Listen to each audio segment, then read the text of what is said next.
Bate-papo na janela.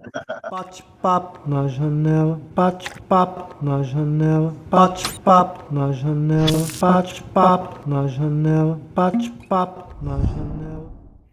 Muito bom estar aqui novamente, depois de uma pausa, né? Porque a vida é assim, né? Ela exige também uma pausa de vez em quando, e estamos retomando com o nosso 7º bate-papo na janela, muito gostoso, retomando as nossas conversas, tanto do Caibalion, quanto do direito sistêmico, quanto das leis do amor, e é isso, e hoje estamos de volta, então, muito bom estar aqui. Cris. Olá, gente, saudades de vocês. Nossa vida deu uma tumultuada, mas é assim, né? Vamos pro pêndulo.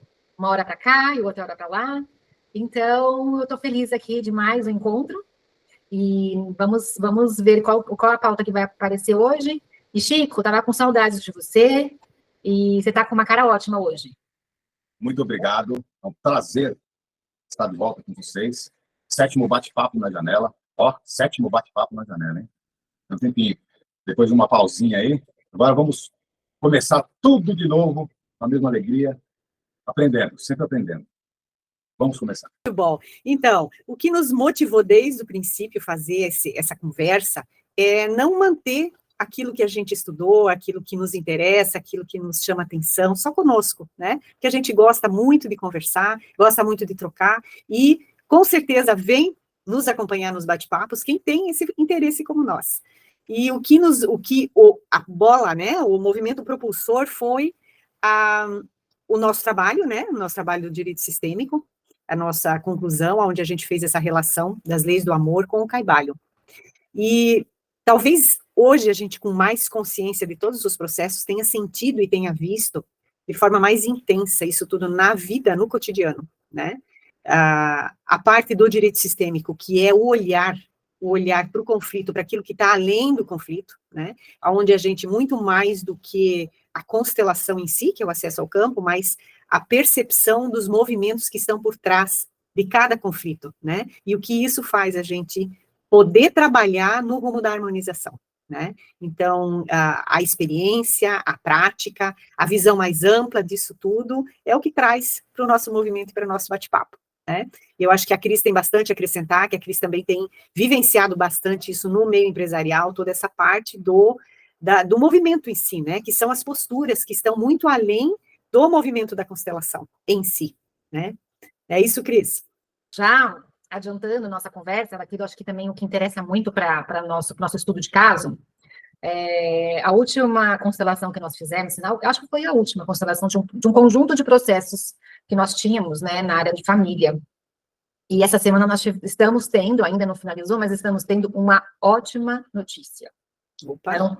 Eram processos, foram 5 processos de família, que tem 1 ano que está tramitando, e na constelação nos deu uma excelente informação, que era que o meio de acesso aos litigantes eram as mães. Você lembra dessa constelação, Val?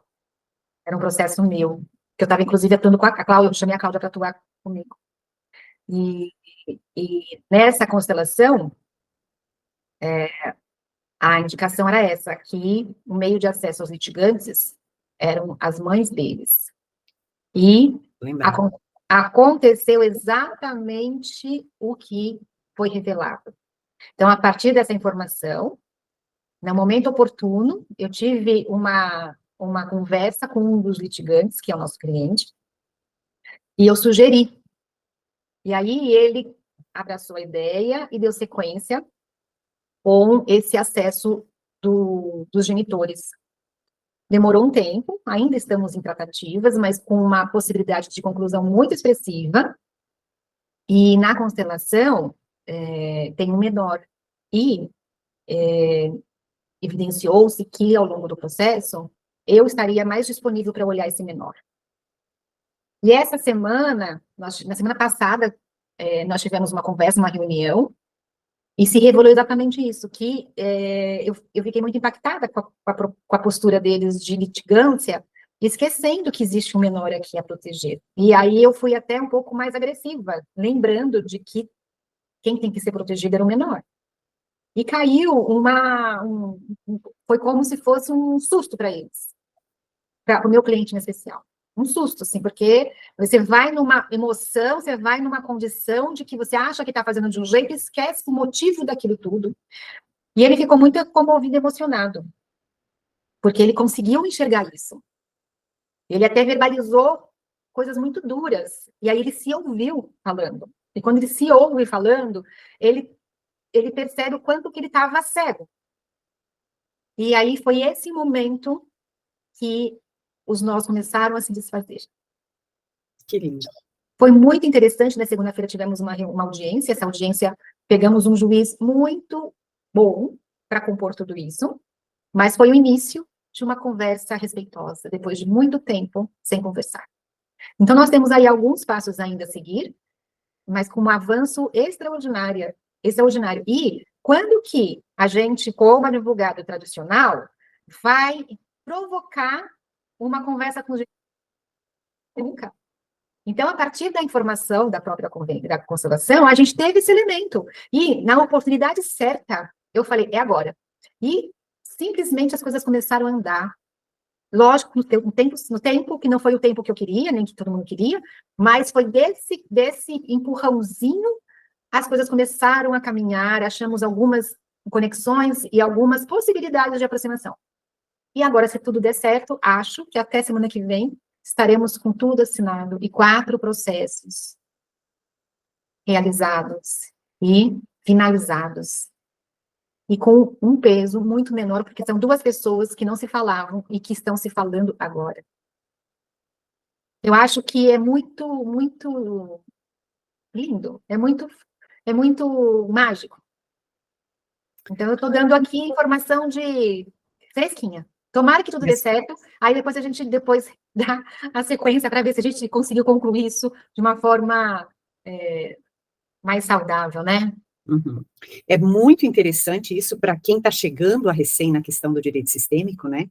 Para o que é essa constelação que a Cris se refere. No nosso exercício, né? No nosso exercício como consteladoras, o que a gente faz? As duas são advogadas. E como advogadas contratadas, elas fazem parte também desse processo, porque tem alguma coisa por trás que faz com que aquelas pessoas encontrem esses advogados, né? E aí, o que nós vamos olhar no campo do processo? Aonde está, de fato, o conflito? O que tem por trás desse conflito, né? Que não é aquilo que está sendo discutido ali. O que está sendo discutido é o que parece ser o conflito, né? Mas, de fato, existe uma outra atuação por trás desse conflito, que é essa atuação que a Cris se refere, que apareceu ali, que havendo essa composição, através dos pais, vai se chegar em acalmar esse campo para conseguir chegar numa solução. E aqui entra uma harmonização. Então, quando se faz um movimento no campo, esse movimento, ele afeta todos. É como quando você joga uma pedrinha no lago, aquelas ondas, elas vão afetar o lago inteiro, elas não têm um pedaço que elas vão, elas não fazem seleção ali, né? E aí entra isso que a Cris falou, é no tempo das coisas, não é no nosso tempo, porque isso exige um movimento, e é um movimento que vai acontecendo, e que muitas vezes a gente precisa trabalhar a ansiedade nossa, né? Porque quando a gente enxerga alguma coisa, a gente fica com a impressão de que a solução já tem que ter, né? E não é assim. Né, Chico? A gente não tem controle de nada, né? Mas quando algo é visto, modificou. E quando modificou o campo para todos. Para chegar a esse ponto onde a pessoa se dá conta que ela está, como criança, brigando por alguma coisa, né? E, de repente, há a possibilidade de uma composição e de um reatar relações, né? De amizade, de companheirismo, de respeito, pelo menos, né, que não é um conflito que não tem de pontiagudo ainda, né. Muito lindo isso, Cris. Obrigada por trazer para a gente isso. Nesse meio tempo, também me lembro que falamos no último episódio de uma outra... a gente não constelou esse processo, mas eu comentei que eu estava com um processo de divórcio há muito tempo, já tinha promovido no começo do ano, e algo que teria que ter uma solução rápida, e não estava. E eu tinha dito para vocês que eu tinha visto nas redes sociais que esse casal estava um pouco, aparentemente, se aproximado. E há umas 2, 3 semanas atrás, um deles me ligou. E aí ele falou assim, Cris, como é que está o processo? Eu falei assim, pois é, está parado, né? Eu estou aqui acompanhando e está parado. Eu falei, o que está acontecendo? Ele falou assim, pois é, Cris, a gente tentou ficar de novo juntos. Parando de novo, e agora eu estou dizendo que eu estou arrumando minhas malas, porque eu estou saindo de novo. Eu falei, talvez agora o processo siga. Porque foram meses que o processo ainda ficou congelado, e eu não sei agora em que pé que está a relação deles, mas para mim foi motivo como é que eu posso dizer, de confirmação, né? Assim, a impressão que eu tinha, estava esperando eles me falarem alguma coisa, eu só tinha uma intuição de que eles tivessem tivessem retomado alguma coisa por uma questão de falas, uma questão de expressão, e aí ele me confirmou, ele falou assim, a gente tentou alguns meses reatar, e agora eu estou indo embora de novo, e eu precisava saber, porque estava angustiado, né? Enfim, precisava falar com alguém. Aí eu falei, bom, talvez agora o processo ande. Porque o processo estava parado, agora eu entendi porque o processo estava parado. Vocês não sabiam o que vocês queriam, então estava esperando, né? Não sei. Mas é só para confirmar como a gente, observando, tem tantas informações que estão à disposição, né? Nem todas a gente consegue, mas aquilo que a gente consegue já é um grande presente, né? Isso, e aqui, eu acho que nesse exemplo que a Cris traz, ele reforça que a gente não interfere na vida do outro, né? Aqui o advogado, nós estamos olhando o campo do processo, na visão do advogado, para que a gente tenha mais informações a respeito daquilo. Acontece um movimento a partir desse olhar, mas o movimento precisa ser feito pelas pessoas, né? Então, se elas vão em busca de compreender qual é a razão pela qual elas estão no conflito, elas podem chegar à conclusão de que transpor até o conflito e retomar o relacionamento, né? Porque uma das coisas que eu tenho percebido muito nas constelações, onde a busca é em razão de conflito de casamento, né? É a indisponibilidade das pessoas, né? Aquele casal, aquele homem, aquela mulher, então, um dos dois, quando não são os dois, estão presos no relacionamento dos pais. Né? Então, como eles estão presos nesse relacionamento, onde teve muito conflito antes, né? Ou teve alguma perda muito grande, que alguém é chamado para esse lugar, enfim, a razão é a razão individual, mas o interno do filho fica conectado ali. Então, ele não consegue olhar para frente para a nova relação e para a nova família que ele está compondo, né? Então, nesse aspecto, quando nós olhamos o processo, nesse aspecto, nós não vamos entrar. Nós não vamos entrar em nada que é da relação individual. Nós estamos olhando o conflito. E estamos olhando o conflito no olhar do advogado para ter mais informações sobre a atuação aqui, né? Para que fique claro que a gente não está aqui ingerindo na vida das pessoas, né? Só mais por isso.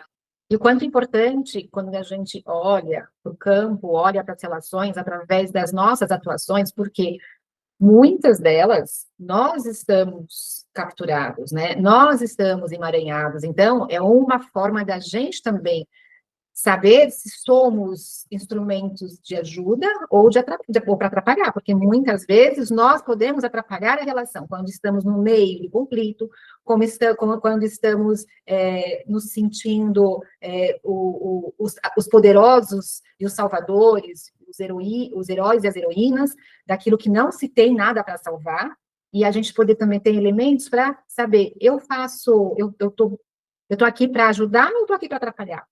Né? Eu estou aqui sendo um instrumento para o mais ou para o menos? Essa dor é minha ou é deles? Então, é muito mais para a gente se olhar dentro do que está acontecendo, que nos é demandado, e é lógico, quando se revela, a gente também tem uma certa responsabilidade de quando a gente olha. Então, quando eu olho e tenho uma informação que pode ser proveitosa, no momento certo, se a gente tiver essa paciência e essa observação e essa humildade, é possível usar. Ou pode ser que não, a gente perca também o trem, né? A gente pode perder o bonde. Mas quando a gente não perde, a gente pode fazer um bom uso disso, né? É o que a gente tem feito, né, Val? Sempre olhando na nossa condição de advogadas que estamos em segundo plano, como auxiliares. Como ajudantes, exatamente. E é muito interessante observar como as leis sistêmicas, elas se aplicam em todas essas circunstâncias, né? Quando a gente chega, por exemplo, numa ação de inventário, né, e tem alguém que falta, como aquele caso que a própria Cláudia relatou, né? Então, é sabido que tem um filho desaparecido, né? Então, judicialmente não é complexa a situação, né? Faz a publicação pelo edital, né? E daí vai dar seguimento. Só que não é assim que acontece. Não sai, não vai. Daí não despacha, daí desaparece, daí publica, daí some, daí, né? Parece impossível o que acontece, mas acontece. E isso também acontece de forma muito clara, por exemplo, quando tem um filho que faleceu, né, ou teve filhos que morreram, ou filhos abortos que não foram reconhecidos, ou às vezes que ninguém até sabe ali. Tem aqueles acordos de inventário que está tudo redondo para assinar, todo mundo concordou, então marca para assinar, não assina. Não assino, porque isso aqui, porque aquilo ali, porque aquilo, começa tudo de novo. E não chega a um acordo, Então, quando tu percebe que essa falta, né, que é como se a gente fosse visualizar aquele quadro lindo de quebra-cabeça, né, e que tu olha e diz assim, nossa, que paisagem linda, falta uma peça, né? Quando tu olha e diz assim, mas todas as outras têm, mas falta uma, né? E aquela uma é a que mais chama atenção. Todos que olham o quadro, primeiro enxergam a peça que falta. Assim funciona quando falta alguém no sistema, né? E essa incomodação, ela pode chegar a vir, como dizer assim, essa pessoa é uma pessoa muito difícil. Não conseguimos fazer um acordo com ela, porque esse irmão aqui é o ó, né? Tudo ele não concorda. Por que esse irmão não concorda, né? Aí, se tu for perguntar para ele, ele vai arrumar uma desculpa, né? Ele vai dizer que ele foi preterido, que não sei o quê, vai ter sempre uma justificativa, mas, de fato, é uma incomodação interna que faz com que ele se sinta com menos, né? Isso tudo a gente consegue observar de forma clara no campo. Quando é feito um movimento de inclusão, aquilo acalma de uma forma serena para todos. É muito interessante isso. Porque isso está no campo, né? Não é uma coisa que tu imagina. Às vezes ninguém nem sabe, né? Um exemplo, nós fizemos uma constelação, agora não faz muito tempo, aonde é relacionada a um imóvel, né? O imóvel de herança, onde a pessoa recebeu a herança do marido, né? O marido faleceu, os pais do marido deixaram a herança ficou para a viúva, no caso, né? E ela recebeu 2 casas nessa. Então, ela quer vender, não vende. Ela quer aluga, cada inquilino que chega, perde o emprego. Ela não tem como pagar o aluguel. Ela não sabe o que fazer. E aí, o que o campo mostra? O campo mostrou exatamente isso. Que, primeiro, que ela não era herdeira, né? Não devia estar com ela isso, né? E segundo, que tinha um segredo ali entre os pais de um bebê que não tinha nascido, que faltou naquele meio. Né? Então, quando a gente faz essa inclusão, quando há esse reconhecimento e ela consegue agradecer de forma a compreender que é um grande presente que ela recebe, né? E que ela vai fazer algo bom com aquilo. Agora vamos ver como isso reage em termos de campo, né? Só que não é uma coisa assim que aconteceu hoje e mudou amanhã. Não. Acontece um movimento. E um movimento começa a alterar todo esse campo. E aí os efeitos disso vão acontecendo. Mas nada é mágico nisso. Para a gente pensar que a gente assiste e fica esperando acontecer. Não. É exatamente o que a Cris trouxe. É preciso fazer os movimentos. A partir do que eu vi, eu vou tomar outras atitudes. E essas outras atitudes vão trazer outros efeitos. E essas informações são tão preciosas, né? E não só informação, mas essas revelações dos ensinamentos das ordens, né? Vou contar outro caso recente. Eu fui procurada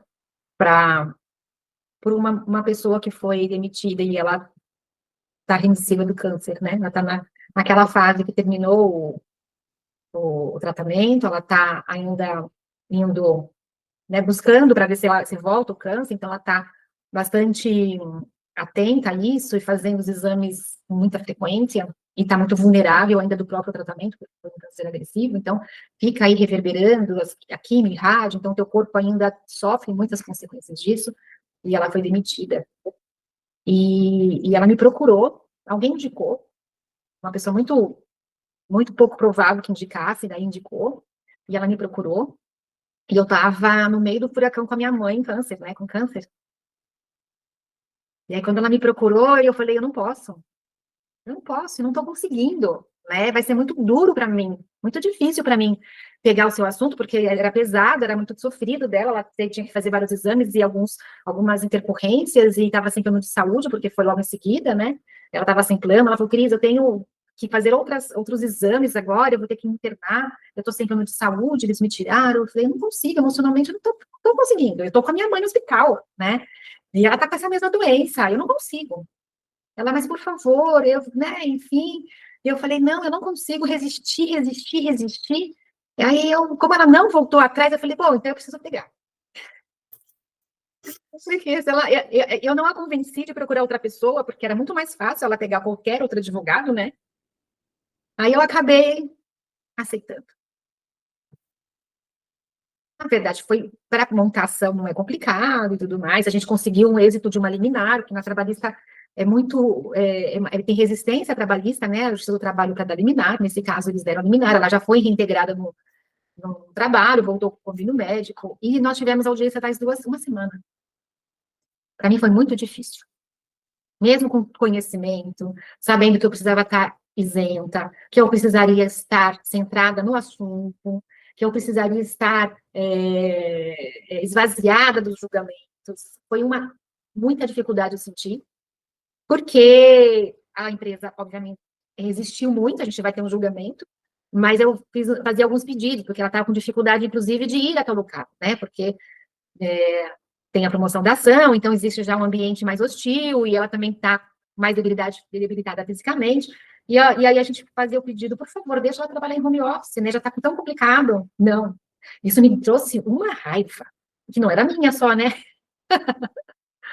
e não era só do processo dela, era uma raiva das pessoas não saberem como que uma pessoa que passa por essa doença fica. Minha mãe está assim.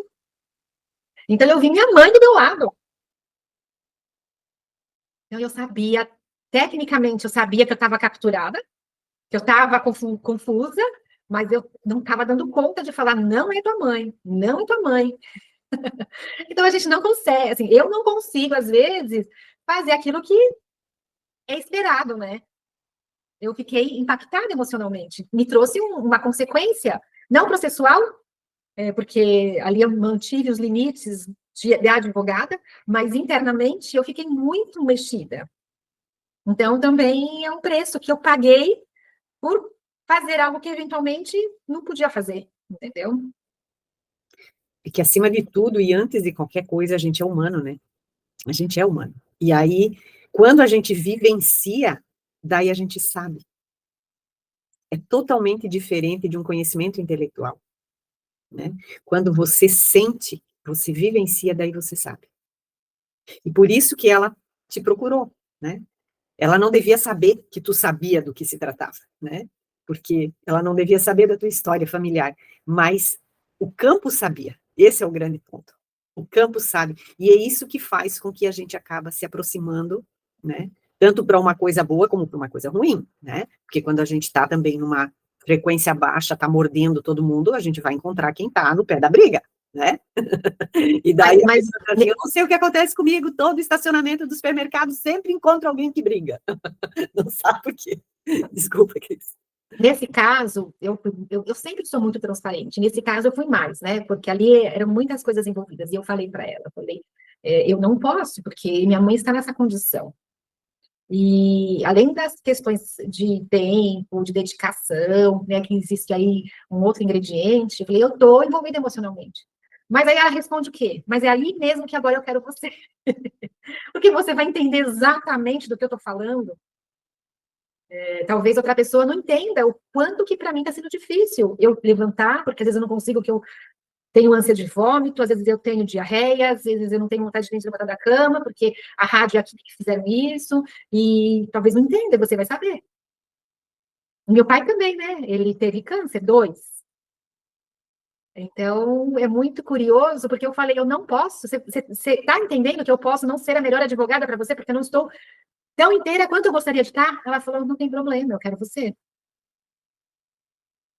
É interessante isso também, quando acontece, por exemplo, e fica evidente em caso de separação, né, onde a advogada não concorda, né, as partes estão fazendo um acordo e ela diz, não é justo, não é assim, né, que fique evidente para quem está assistindo o processo, né, vendo ali, que aquela dor não é a da cliente, né, que a dor é da pessoa, né, que ela vai lutar por aquilo até o fim, não é pela cliente, é pela dor dela, né, e o que faz de diferença aqui é que você consegue ir olhando e trabalhando para se isentar do processo, né? Num outro momento, você embarca com a situação e nem percebe que aquilo é teu, né? Acha que é da cliente, que tu tá sendo uma advogada excelente, porque tu tá batalhando por todo o direito dela, e no fundo tu tá ali atrapalhando e criando mais confusão do que solução, né? Então, esse olhar para esse processo todo, e começa sempre pela gente, aliás, tudo começa pela gente, né?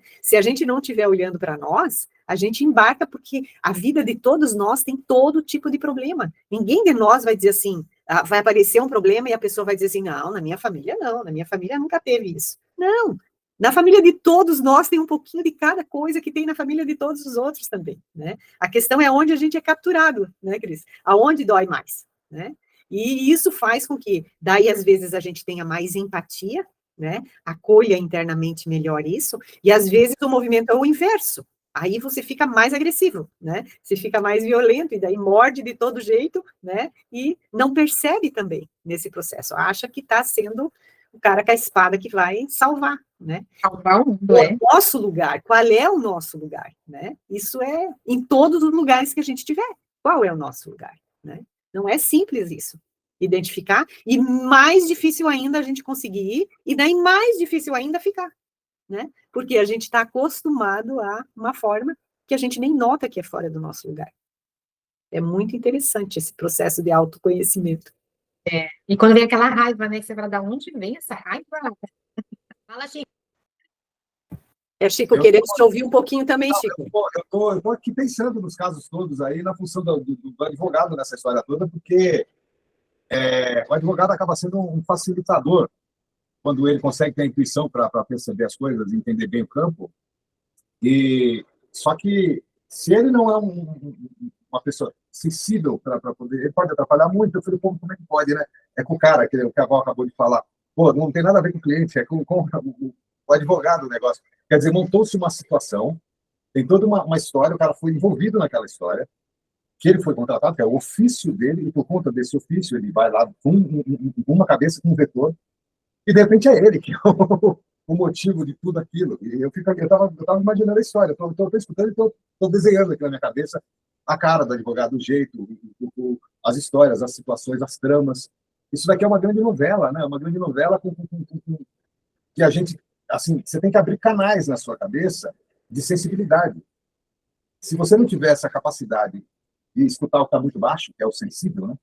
E está o tempo todo, na realidade. E como está o tempo todo, você acaba não prestando mais atenção, porque, na realidade, está sendo falado para você o tempo inteiro. Só que é uma frequência de sensibilidade. E atingir essa frequência é uma coisa muito complexa. Até atingir. Depois que atinge, a pessoa vê que é muito simples e estava lá o tempo inteiro. Então, aí eu fiquei construindo as histórias que vocês contaram, fecharam algumas histórias de outros bate-papos. Eu lembro claramente quando a Cris falou do casal que se encontrou nas redes sociais. Tá? Os casos novos que vocês estão contando, novos casos, faltava isso também para o nosso bate-papo, né? Eu estava louco para ouvir algumas conclusões, que elas estão acontecendo, olha que legal. Como algumas conclusões aconteceram na minha vida, estão acontecendo os caminhos da Cris, que de certa forma as coisas se confundem. O bate-papo, as constelações, a vida pessoal, o acaso, as coisas que vão acontecendo na vida de todas as pessoas, quem está assistindo, tá? Porque isso, a gente está mandando algum recado para alguém sem saber também no meio dessas histórias todas. Então, as histórias, por isso, fisga as pessoas. Então, quem está assistindo, quem tem curiosidade, quem pratica, Quem não gosta, qualquer pessoa vai ter algum proveito dentro dessas histórias todas que foram contadas hoje. O que eu entendi desse nosso capítulo, desse nosso bate-papo, é assim, é uma parte de fechamentos e um novo caminho que começou no sexto, que a gente conseguiu encontrar um formato agradável dentro da nossa construção, capítulo a capítulo, tá? E eu tô achando mal barato tudo isso. É isso, eu não posso falar dentro das experiências, porque vocês são duas advogadas, se conhecem, têm uma formação com uma consideração, então sempre o bate-papo e o bate-bola vai acontecer sendo orientado por vocês. E a minha função é a do espectador eterno, que vai aprendendo e costura isso, provavelmente para alguém que está assistindo, que como eu não tenho grande conhecimento, eu já estou começando a entender melhor, já estou começando a entrar, isso vai te envolvendo, é um braço delicado, é uma mão suave que vai te pegando, ela não está te puxando, ela está te fazendo um carinho, quando você vê, você está envolvido com aquela mão, com aquela história, com aquela situação. Isso é bom, é a mão da vida, ela pega a gente sempre, e pega na nossa mão. Então eu vou te fazer um desafio, Chico. Sim. A gente está indo agora para o final desse bate-papo, mais curtinho, porque a gente vai fazer bate-papos mais breves. Eu vou te lançar um desafio e você diz se você aceita. Vamos embora. No nosso 8º bate-papo, você vai falar um pouco desses últimos momentos que você viveu e dessa construção de como que o Chico está hoje. Desde o nosso primeiro episódio até o episódio 8º, que a gente vai, e ainda a gente vai finalizar uma música sua que você vai compor para dizer desse momento. Eu vou tocar a música do Bate-Papo na Janela, né, que é a abertura, que só tem um refrão, mas ela é uma música completa, ela tem várias coisas. Legal, mas eu quero, assim, o meu desafio também é você fazer uma música sua, para você, desse momento. Não é da sua vida, não precisa ir tão longe. Você pode começar a compor, você vai compor como você quiser, mas mais especialmente do nosso primeiro bate-papo até esse bate-papo que a gente vai ter o próximo. Então vai ser um bate-papo tema Chico. Tá bom, eu topo. Concorda? Concordo. O que você acha, Paulo? Eu aceito, vou ter que me preparar aqui, mas vai ser falar das coisas que aconteceram não é tão complicado. A parte da música. Mas a questão, assim, não é fatos em si, mas é assim, você vai falar do que você acompanhou a gente, sua vida, porque, assim, não é para te expor, é para falar do que você, aquilo que a gente começou um bate-papo, e você não sabia nada do que a gente ia falar. Aí, conforme as coisas foram acontecendo, a sua vida também foi desenrolando, você teve vales, né? Teve alguns vales, e agora você já está se recompondo, e daquilo que você ouviu, como é que você vai fazer o link na sua vida? Certo? Perfeito. O bate-papo contribuiu para esse processo de vida. Transformação. De lá até aqui. Vamos usar a palavra nessa caminhada. Nessa caminhada. Isso. Amei esse desafio, porque para nós, Chico, é muito interessante isso, porque nós estamos conversando sobre algo que para nós é natural e já promoveu grandes mudanças na nossa vida. É um divisor de águas. Agora, a partir das nossas conversas, das nossas trocas, o que isso também te afetou. É muito bacana isso. Gostei desse desafio. E ainda bem que você aceitou. Eu topo e vai ser bem interessante, vai ser legal. Eu assistiria o 8º bate-papo. Eu assistiria também o 8º. Muito bom, obrigada, então, por esse encontro gostoso. Obrigada, Cris, obrigada, Chico. E já fica agendado o 8º para breve, bem breve, para a gente seguir nessa conversa e escutar mais o Chico e as mudanças. Obrigada. O 8º bate-papo agora está na minha mão, então eu vou se demorar, a culpa é minha. É isso aí. Mas do jeito que você vai fazer amanhã. Vai ser rápido. O 8º bate-papo acontecerá. Usando a linguagem, é no tempo que as coisas têm que ser. É isso aí. Tchau, gente. Tudo de bom e até o 8º bate-papo. Foi um prazer falar com vocês. Bate-papo na janela, bate-papo na janela, bate-papo na janela, bate-papo na janela, bate-papo na janela.